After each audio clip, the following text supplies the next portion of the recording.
তদনন্তকাল সময়ের যারা গরিব কৃষক ছেলেদেরকে, ছোট ছেলে মেয়েদেরকে পাঠায় দিত লোহা নিয়ে গিয়ে দাউদ পয়গম্বরের কাছে নিয়ে যেত।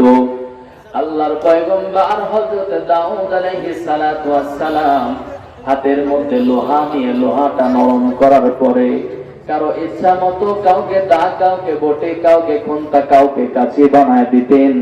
আর ওই কাঁচি দা বটে নিয়া তদনন্তকাল সময়ের কৃষকেরা মাঠের ভিতরে কাজ করতো। জোরে বলুন সুবহানাল্লাহ।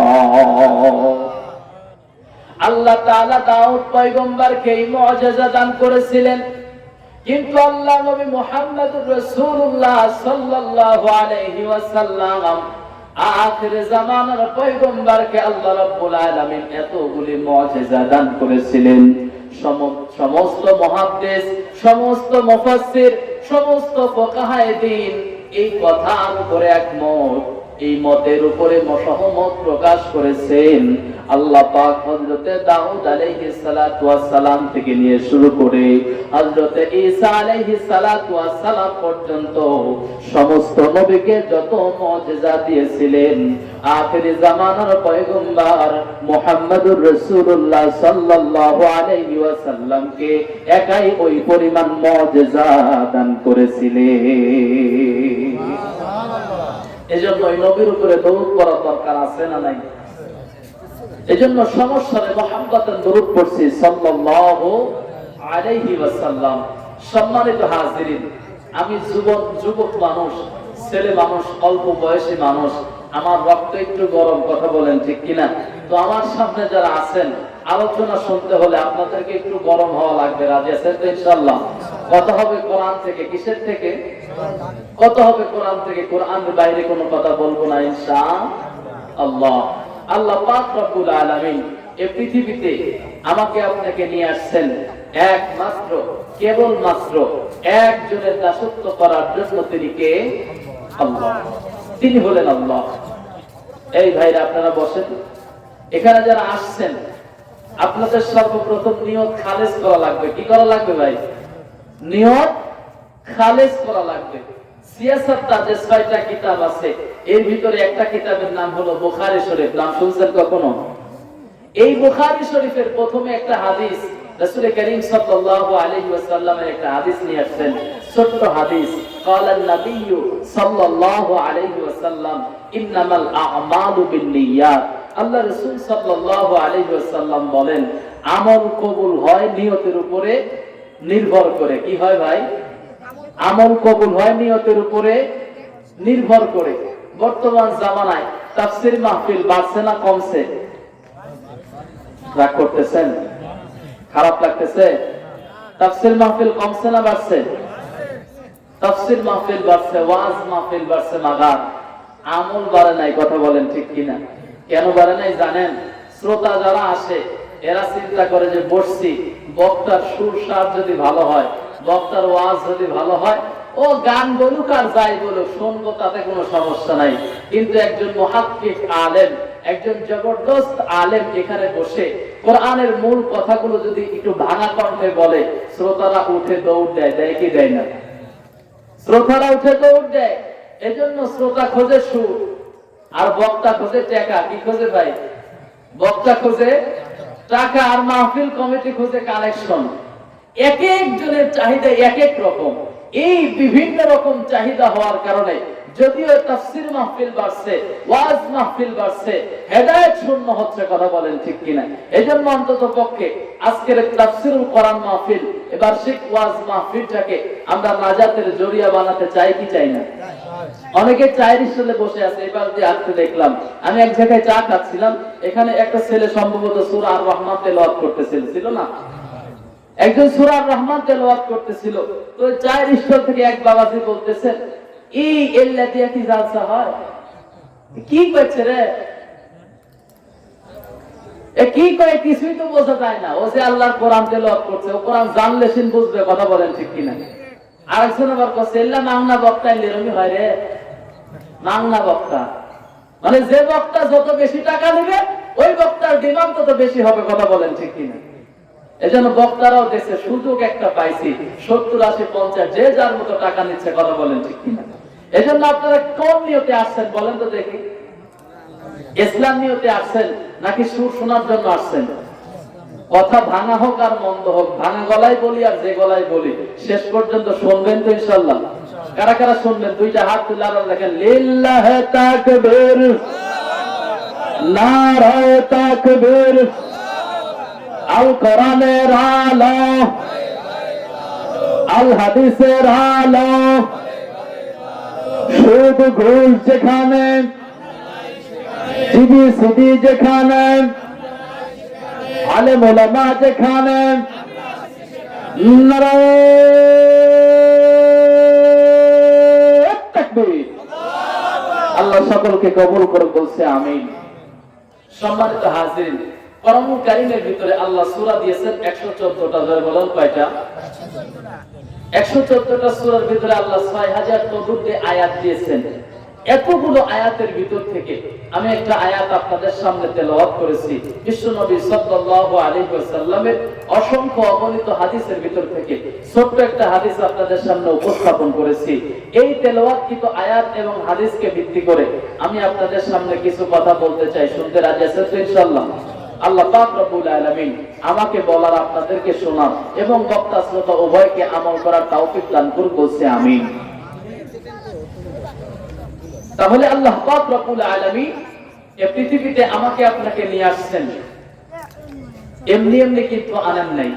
বিনা উদ্দেশ্যে, বিনা কারণে আমরা কেউ কিছু করি ভাই? বিনা কারণে কেউ কিছু করি না। যে করে সে পাগল, কথা বলেন ঠিক কিনা? যে বিনা উদ্দেশ্যে কোনো কাজ করে সে হলো রংপুরা মফিজ। কোন পুরা মফিজ ভাই? রংপুরা মফিজ। রংপুরা লাগামাইছে মফিজ কয় না? মফিজ কয়। তো আমরা এখানে সবাই ভালো মানুষ না? মফিজ কেউ আছেন? কথা কয় না। অ্যাক্টিভ হওয়া লাগবে ভাই। কি হওয়া লাগবে? অ্যাক্টিভ হওয়া লাগবে। বক্তা শ্রোতা যদি অ্যাক্টিভ না হয়, বক্তা আলোচনা করে শান্তি পাবে না। ওই একজন লোক গেছে একটা ফার্মেসিতে, তার এরকম রাস্তার উপর পড়ে গেছে, পড়ে যাওয়ার পরে পাটা ছেলে গেছে, পাটা ব্যথা হয়ে গেছে। ডাক্তার সাহেবকে বলছে, ডাক্তার সাহেব দেখেন আমার পা তো ভেঙে গেছে কিনা দেখেন তো, যদি ভেঙে না যায় তাহলে একটু ব্যথার ওষুধ দেন, আমি খেয়ে একটু ব্যথাটা কমাই। ডাক্তার বলছে ঠিক আছে, এই যে মলম দিলাম, এই মলমটা নিয়ে গিয়ে যেই জায়গায় পড়ছে ওই জায়গায় লাগাও। কি বলছেন ভাই? যেই জায়গায় পড়ছে ওই জায়গায়, মানে ডাক্তার বোঝাতে চাইছে তোমার যেই জায়গায় আঘাত ওই জায়গায় তুমি মলমটা ব্যবহার করো, 2-3 দিন পর ঠিক হয়ে যাবে। ওস বাড়ি গিয়ে এসে চিন্তা করছে, ডাক্তার বলছে যেই জায়গায় পড়ছি ওই জায়গায় লাগাতে, আমি তো পড়ছি ওই কচুয়ারামপুরের ব্রিজের উপরে, সুতরাং মলমটা মনে হয় ব্রিজেই লাগাতে হবে। তো 3 বেলা মলম লাগাইতে বলছে। আল্লাহর বান্দা সুন্দর করে কচুয়ারামপুরের ব্রিজে গিয়া 3 বেলা মলম মালিশ করে মলম শেষ করে ফেলছে। আসার পরে ডাক্তারকে ডাক দিয়ে বলছে, এই বেটা কেমন ওষুধ দিয়েছো? 3 বেলা ব্যবহার করলাম, মলম শেষ হয়ে গেল, মাগার আমার ব্যথা ভালো হয়। ডাক্তার চিন্তা করতেছে যে এই মলম আমি দিয়েছি, ব্যথা তো ভালো হওয়ার কথা, যদি না হয় কমার কথা, তো এ কোন কায়দায় ব্যবহার করছে একটু শোনার দরকার। তো ডাক্তার বলতেছেন, ভাই আপনি মলমটা কেমন করে ব্যবহার করছিলেন? তো এবার রোগী রাগ হয়ে আছে, কারণ 3 দিন যাবত পায়ে ব্যথা, বুঝতেছেন না? রাগ দিয়া বলতেছেন, ডাক্তার সাহেব আপনি বলছেন যেই জায়গায় পড়ছি ওই জায়গায় লাগাইতে, আমি পড়ছিলাম অমুক ব্রিজে, ওই জায়গায় 3 দিন মলম মালিশ করতেছি, কোনো ব্যথা সারে? তাইলে এরা কি মফিজ না ভালো মানুষ? এরকম মফিজ কি এখানে কেউ আছেন? কেউ নাই ইনশাআল্লাহ। তাহলে আল্লাহ পাক রব্বুল আলামিন আমাকে আপনাকে পৃথিবীতে নিয়ে আসছেন, এই পৃথিবীতে সুন্দর জীবন যাপনের ব্যবস্থা করে দিয়েছেন, হায়াত নামক মহান একটা দৌলত দিয়েছেন।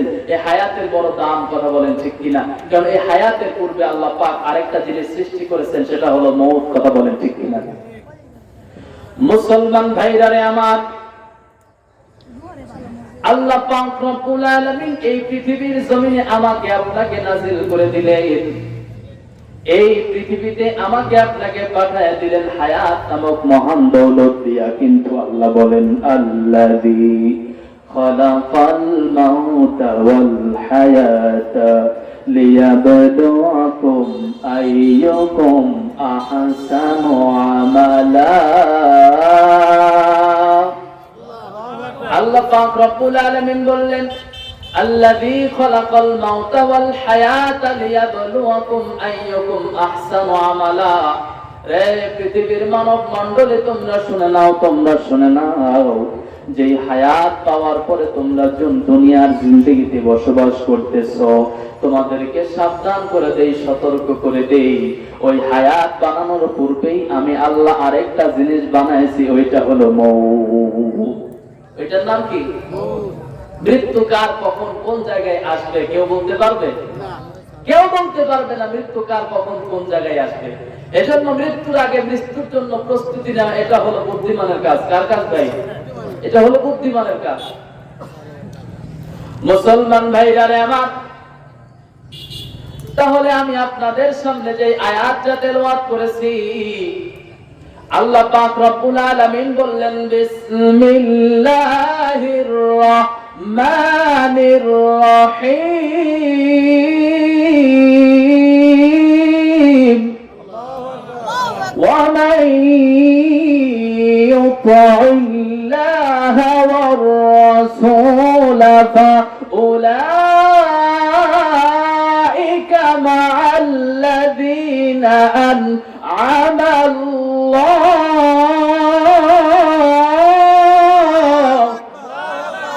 আল্লাহ পাক রব্বুল আলামিন ডাক দিয়ে বললেন, পৃথিবীর মানব মণ্ডলী তোমরা শুনে নাও, যে পৃথিবীতে আমি আল্লাহ পাক রব্বুল আলামিন তোমাদেরকে পাঠিয়ে দিয়েছি, ওই পৃথিবীতে যাওয়ার পরে তোমাদের দায়িত্ব হলো আমি আল্লাহর হুকুম মানা আর আমার রাসূলের তরিকাকে অনুসরণ করা। কথা বলেন ঠিক কিনা? আল্লাহ পাক ডাক দিয়া বললেন, এই পৃথিবীতে আসার পরে তোমাদের যেটা দায়িত্ব ওইটা হলো, এক নম্বরে এক নম্বরে আল্লাহর আনুগত্য করা লাগবে, আল্লাহর হুকুম মোতাবেক চলতে হবে। এখন আপনাদের কাছে প্রশ্ন হলো, এই শব্দের ব্যাখ্যায় মুফাসসিরিন ইকরাম লেখেন, আল্লাহ পাক রব্বুল আলামিন এই পৃথিবীতে আমাকে আপনাকে প্রেরণ করার পরে আল্লাহ পাক রব্বুল আলামিন এই কোরআনুল কারীমের ভিতরে মানুষের বিধান হিসেবে 500 আয়াত দিয়েছেন। জোরে বলুন কত আয়াত? 500 আয়াত আল্লাহ পাক রব্বুল আলামিন দিলেন। মুফাসসিরিন ইকরাম লেখেন, ওমাইয়ুতিল্লাহ, এই শব্দের মাধ্যমে আল্লাহ পাক রব্বুল আলামিন বোঝাতে চাইলেন, পৃথিবীর মানবের দল তোমরা শোনো, তোমাদের এক নম্বর দায়িত্ব হলো আমি আল্লাহ পাক রব্বুল আলামিন যেই হুকুম তোমাদের সামনে দিয়েছি, ইচ্ছাই হোক বা অনিচ্ছাই হোক, by hook and by crook, তোমাদের মনে চায় বা না চায়, ওই সমস্ত হুকুম পালন করা তোমাদের জন্য বড় দায়িত্ব। কথা বলেন ঠিক কিনা? আল্লাহ পাক বলছেন, ওমাইয়ুতিল্লাহ, তোমাদের জন্য এক নম্বর দায়িত্ব হলো আমি আল্লাহ পাক রব্বুল আলামিন পৃথিবীতে যে হুকুম দিয়েছি, যে আইন দিয়েছি, যে কানুন দিয়েছি, যে বিধান দিয়েছি, সব বিধানের উপরে তোমাদের ইচ্ছাই হোক বা অনিচ্ছাই হোক এই বিধানকে মেনে নেওয়া লাগবে। কথা কার? কথা কি আমার বানানো কথা? আমার হুজুরের কথা? কারো কথা না, আসমান জমিনের মালিক যিনি, কথাও তার কথা। বলেন ঠিক কিনা? এজন্য আমার আপনার মালিক যেহেতু আল্লাহ, ওই আল্লাহর কথা শোনার দরকার আছে না নাই?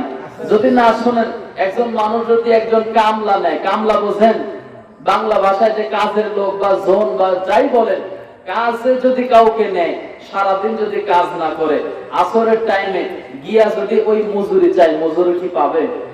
পাবে না। তো আমার আপনার মালিককে, আমরা সমস্ত মানুষ মনিবের গোলাম। কথা বলেন ঠিক কিনা? তো পৃথিবীতে আসার পরে আপনি যদি গোলামি না করেন, তো আল্লাহ আপনাকে কি দিবে এটা আপনি কেন বুঝতে চান না? এটা আপনি কেন বুঝতে চান না? তাহলে ওমাইয়ুতিল্লাহ এর মানে হলো আল্লাহ পাক রব্বুল আলামিন আমাকে আপনাকে যত বিধান দিয়েছেন, সব বিধানের উপরে, হুকুমের উপরে আমল করতে হবে, এতে কোনো সন্দেহ থাকা যাবে না। এই সমস্ত হুকুমের ভিতরে একটা হুকুমের নাম হলো আকিমিস সালাহ। জোরে বলেন কি?